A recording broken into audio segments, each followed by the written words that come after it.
যশোরের বেনাপোলপুর থানার ছোট আরচা গ্রামে মিজানুর রহমান নামে এক কসাইকে গলা কেটে হত্যা করেছে দুর্বৃত্তরা। শুক্রবার গভীর রাতে নিজ বাড়ির ভেতরেই এই হত্যাকাণ্ডের ঘটনা ঘটে। নিহত মিজানুর রহমান মৃত হানিফ সর্দারের ছেলে। নিহতের স্ত্রী জানান, রাত 2:30টার দিকে ভ্যান চালক গরু জবাইয়ের জন্য ডাকাডাকি করছিলেন। এ সময় তিনি ঘর থেকে বের হলে দেখেন স্বামী উঠানে রক্তাক্ত অবস্থায় পড়ে আছেন। বেনাপোল থানার ভারপ্রাপ্ত কর্মকর্তা মোহাম্মদ রাসেল মিয়া জানান, খবর পেয়ে পুলিশ লাশ উদ্ধার করে যশোর সদর হাসপাতালে পাঠিয়েছে। ঘটনাস্থল থেকে একটি ছুরি উদ্ধার করা হয়েছে। কে বা কারা এই হত্যাকাণ্ডের সঙ্গে জড়িত তা খতিয়ে দেখা হচ্ছে বলে জানিয়েছেন তিনি।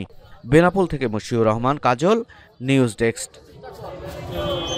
4টার দিকে আমাদের ডিউটি অফিসারের ফোনের মাধ্যমে জানতে পারি যে ছোট এলাকায় একটা লাশ পাওয়া গেছে। পরবর্তীতে আমরা ঘটনাস্থলে উপস্থিত হয়ে লাশ উদ্ধার করে ময়নাতদন্ত করে দিচ্ছি এবং চলমান। ঠিক আছে, আমরা চিল্লাচিল্লি শুনেই আপনার এসেছিলাম, এসে দেখছি যে লাশ পড়ে আছে, কিন্তু যে গলা কাটা প্রথমে আমরা বুঝতে পারিনি। পরে আপনার দেখলাম যে গলা কাটা, আমরা সবাই মিলে লাইট মেরে দেখি গলা কেটে খেয়ে চলে গেছে। এছাড়া আমরা অন্য কিছু জানি না।